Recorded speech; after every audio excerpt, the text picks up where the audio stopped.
Solution et amis, et paye à Patrick Malois Vengi, pompe funèbre, Global Service.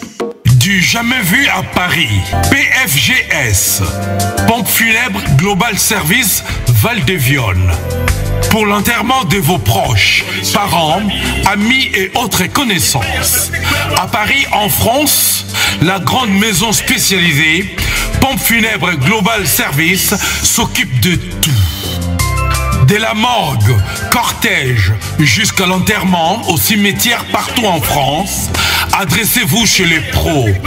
Au numéro 25 rue Léon, Paris 18e arrondissement, métro Château Rouge. Renseignements et informations. Demandez Patrick Malois Vengi au 01 44 92 82 85 ou au 06 52 56 67 16 ou encore au 07 83 99 58 93 double 033 à partir de l'étranger. Location des salles pour réception de la famille éprouvée. Pour la circonstance, divers autres services. Le rapatriement des corps à Kinshasa, en RDC et partout dans le monde. C'est l'affaire des pompes funèbres Global Service. S'occupe de tout. Inhumation, exhumation, pose de pierres tombales et crémation. Renseignez-vous rapidement à Paris et aussi à Kinshasa. Faites confiance toujours aux pompes funèbres Global Service. Merci Patrick Malois Vengi, le grand bosseur, le grand baobab. Toujours. Ce sont des œuvres.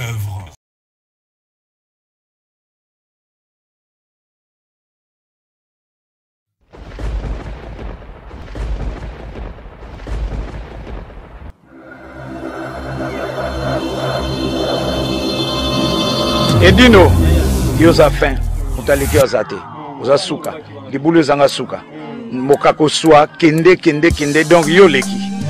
Edino image, elona osenga yo, chicoté bango. Voilà, chers amis, merci, content de vous avoir nombreux devant vos écrans. Ici, voici cette émission Adi Leba, dans Adi Leba TV, sans oublier l'image Panda Sarwako.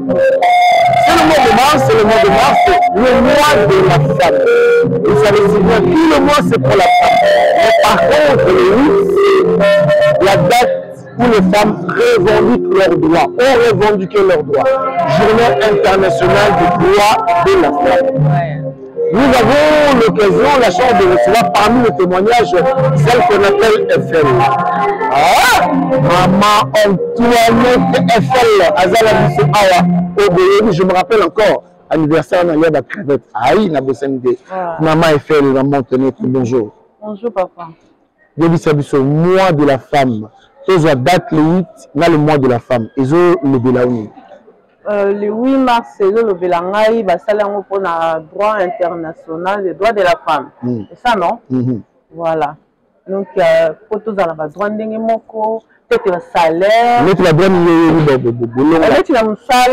droit de travail. Et puis, il y a des choses qui, par exemple, qui pour les choses en Zémi, on a le droit au longolaté. Vous comprenez? Après, tu vois, surtout côté dans la minute, les choses en Zémi. Voilà, exactement. Voilà, choses en Zémi, il faut le alors que les choses qui tabou. Vous comprenez? na musala pe ko pe chef ya mwana mwana tinga mo pe na chef na cuisine droit de travail voilà donc oui moi avec une balle soupe ba yo moi je gérer bango ba droit na comment un peu on peut dire égaux, c'est ça? Voilà, égalité. Égalité. Donc voilà. Mais mon bel azane ka mobali mais moi c'est pas beaucoup ma chef. Nandenga musala. Voilà. Maman peut-être basé le bana internet que le 8 mars les a fêté. Les a ka ba droit il y a ba femme. Normalement c'est ça. Nazo comprendre pourquoi les bazobe ya ba droit fêté. Parce que ceux qui le kenaki, le sera qui droit. Ceux qui le gagnent, beaucoup c'est peut-être.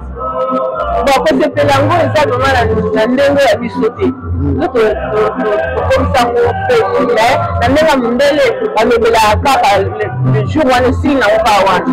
On doit comprendre. Tout ça c'est que me mango na ndenge na biso, ba te mabete, on vit dans ce là tikitoko, ba na marel. Donc voilà, pour le problème, il y a pas de problème. Donc il faut que ça bangote. Donc ça bangote, tu ça va quoi? Est-ce que la maman congolaise, le commissaire de l'autre j'aime bien ta coiffure, bien ta fille. Je suis unique comme ça. En tout cas, même ça va que les deux familles vont droit à binoté, ceux qui ont besoin d'attendre moi ou tout en abania, ma deux atteint. Ma deux atteint, moi et le bimba, nous sommes à Bakoyo Papa. Ok, nous sommes à Souka. Nous sommes toujours comme ça. C'est comme ça. Merci beaucoup, maman. Merci, papa. Et combien de la témoignage? Voilà. Moi, voilà, la Liboso, pour la petite histoire de la Liboso, la Salaka le 8 mars, ils avaient à Kisasa, sous le patronage de Maman Cécile. Ils ont parlé de droit et tout. Merci, je dis à Zamalambi, à Maman Cécile, à la tête d'argent. Merci beaucoup, maman. La marraine. Merci, là.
Maman Virginie, bonjour. Bonjour.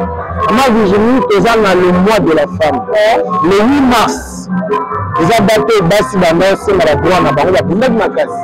Après moi, il y a mars, et le Bumba, ils ont mort, il y a une maman. Il est de la Kaouni. Moi, le mars, c'est de la Ranga. Nous sommes maman de comment la valeur. Nous sommes maman de comment la valeur. Nous sommes maman de comment on fait la nuance. Nous sommes maman de ça, on a comme le nous sommes maman de magazine.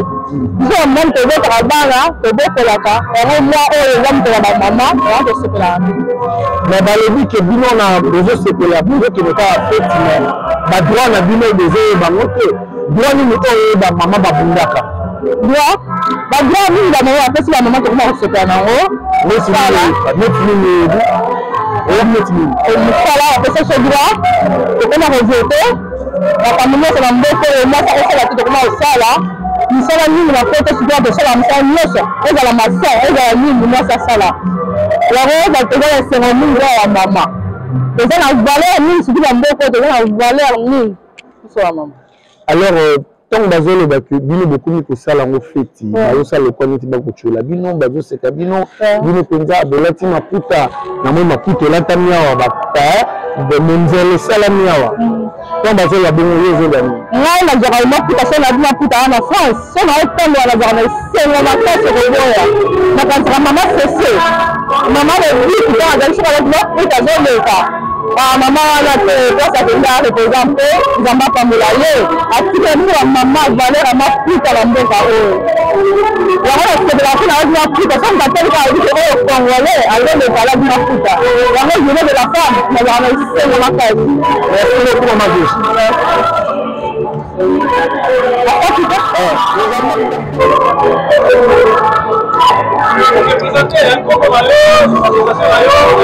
avec nous maman Clémentine Yefembe mama Beni na petit nzanga na boso na le jour de tout le monde le 8 mars là le mois de mars et rappelle la rabine merci pour la question là le 8 mars rappelle la biso donc journée ça ya biso ba mama eza journée moko ya biso ba mama to ba fier na ro donc eza pona maputa ndoto la tibete voilà balobi que bino bezo bosana boya kaka befiti mondial wati maputa mais 8 mars yango mpona bino ezalaka nini mikola 8 mars ezalaka nini mpona bana basi mpona bamama eza mpona bazwa na biso eza mpe bazwa na biso moko ekoma kosepela te 8 mars eleke bana ndako ya journée moko ya papa mpe batikela sema liberté po ekutani boye na baninga esala ape sengo bapapa mpe bakompanye biso na ye eza ye emere ya biene eza journée moko ya droit na biso eya mpe na mama puta bazwa nini oyebi par exemple oyo bozalaka nango te oyo bozwa na le 8 mars badroit de fini bon nayebi na epoke naki ya baparent na ngai mama bazalaki koloko azalaki na droit kosala te mama azalaki na droit moko te na pouvoir moko te epai ya mobali mais lelo tokoma égalité tokoma badroit ebele vraiment epai de badroit wana nazala na respect mpe na mobali na nga mais tokoma na badroit ebele tozosala donc voilà abiko bosana te mama lefeme à l'époque ezali mpasi mwasi ate melongelazeni na époque ezalaki bongo mais sikoyo tokoma ya liberté mais liberté eza total te parce que neti nde nayebeye papa ye te mais apesi l'autorisation na ye alobi eya journée na bino lokola bokuta na baninga bosepela voilà mama tosepeli koyama o mama lefembe balasima tomonani merci.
avec nous, maman Titine le cœur de Paris. Titine le cœur, bonne fête. Merci beaucoup. Alors, Titine le cœur de Paris, quand nous parlons la date 8 mars, le mois de mars, toi ça te rappelle quoi? Ça te dit quoi? Ça me dit que le jour que c'était la vie, que ça qui m'a dit la vie, en fait une femme, et le jour là, il y a rien de rappelé de ce temps-là de 8 mars. La droite ligne de la nature du besoin. La droite c'est comme un femme, hein. À l'époque, les femmes ne travaillaient pas. Alors, si papa a dit, le papa, le seul là, maintenant, nous avons eu le droit que le salaire était la même égalité, à peu près, hein, même égalité avec les hommes. C'était le début de le mois de mars, on dirait que comment le boss a la droite à dire pas la mondiale, pas la soupe de salibo, soupe de la cravate de maïbo. Alors, Titi dans le cœur, quand Bazo est dans le tribunal, Bazo fêté, Bazo comme ça à droite, est-ce que ça sonne? C'est la même chose que nous, c'est la même comment tu l'as dit. Quand le peuple de Baron, c'est la paix. Le nom c'est comme un recel là, c'est comme c'était là, en même temps, nous, c'est pour la vie tout à fait. C'est pour la plutôt que nous avons la permettre que comme on a vu, que j'ai comme la opportunité, mais si, donc c'est par la même. Merci beaucoup, maman. Vous avez le Cambodge, c'est ma maman. Oui, ma soeur est Cambodge, c'est ma maman. Le 8 mars, ça me dit beaucoup de choses. Le 8 mars, c'est juste que j'ai qui vraiment, on a vu ça tête de femmes. C'est que ça les valeurs. Et ça va faire la vie tout à fait. Et ça la manière, c'est bien. Ça doit bien à ma bonne, pour respecter ma papa, pour respecter tes bonnes, pour ma nation, pour respecter ma bonne, pour respecter l'histoire, pour respecter vraiment la communauté, quoi. Entourage ma vie, les amis aussi, pour vraiment un respect. Parce que comment on fait de faire ici un respect, on a, il y a des années d'Aminda, c'est même que les alades, les gens, les gars, c'est que ça dit d'Aminda m'a respecté, c'est que ça doit faire que vraiment des femmes. Merci beaucoup, le cœur de Paris. Merci beaucoup.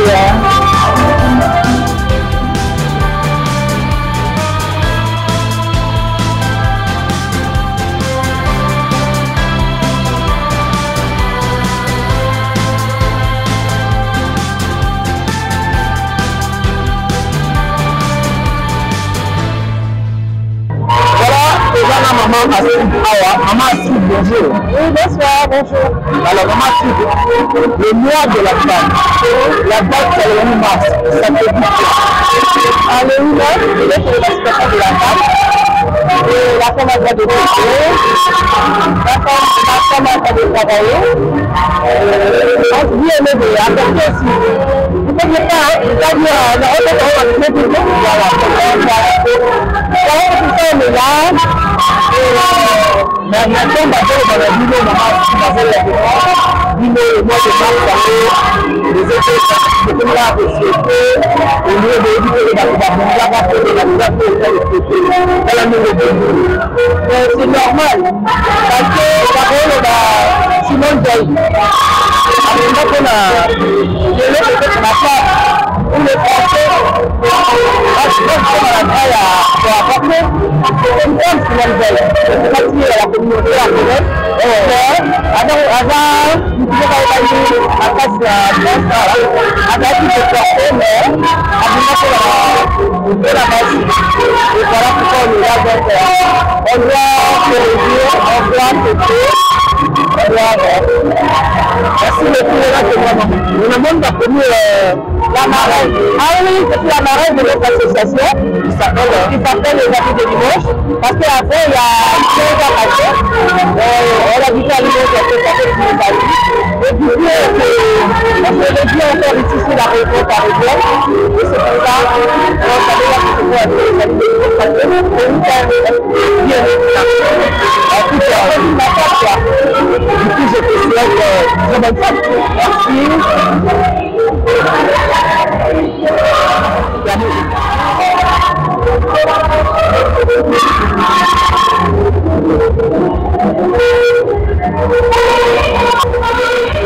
Alors, chers amis, la maman la parole. Élisée Bilé, avant la le mois de la femme. Élisée Bilé, bonsoir. Le 8 mars, dans le mois de la femme. Le 8 mars,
Donc, c'est pour la procéder pour la maman.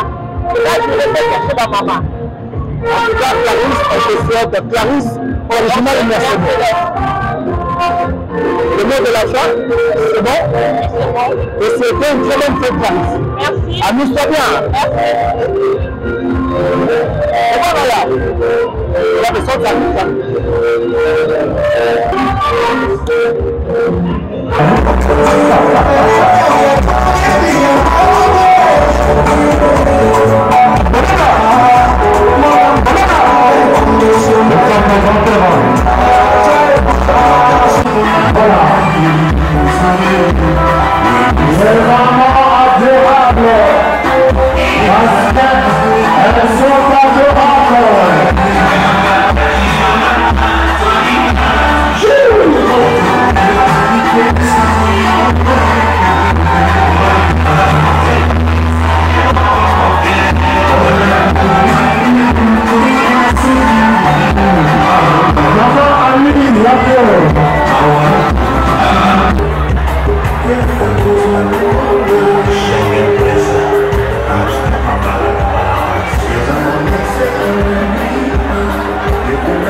EB 486. Merci. Soyez gentils.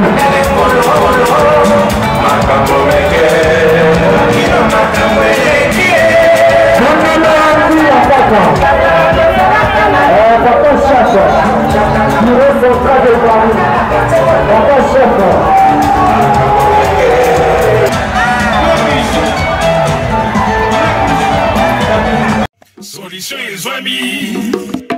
Et paye à Patrick Malois Vengi. Pompe funèbre. Global Service. Du jamais vu à Paris, PFGS, Pompe funèbre Global Service Val-de-Vion. Pour l'enterrement de vos proches, parents, amis et autres connaissances. À Paris, en France, la grande maison spécialisée, Pompe funèbre Global Service, s'occupe de tout. De la morgue, cortège, jusqu'à l'enterrement au cimetière partout en France, adressez-vous chez les pros. Au numéro 25 rue Léon, Paris 18e arrondissement, métro Château Rouge. Renseignements et informations. Demandez Patrick Malois Vengi au 01 44 92 82 85 ou au 06 52 56 67 16 ou encore au 07 83 99 58 93 double 033 à partir de l'étranger. Location des salles pour réception de la famille éprouvée. Pour la circonstance, divers autres services. Le rapatriement des corps à Kinshasa, en RDC et partout dans le monde. C'est l'affaire des pompes funèbres Global Service. S'occupe de tout. Inhumation, exhumation, pose de pierres tombales et crémation. Renseignez-vous rapidement à Paris et aussi à Kinshasa. Faites confiance toujours aux pompes funèbres Global Service. Merci Patrick Malois Vengi, le grand bosseur, le grand baobab. Toujours, ce sont des œuvres.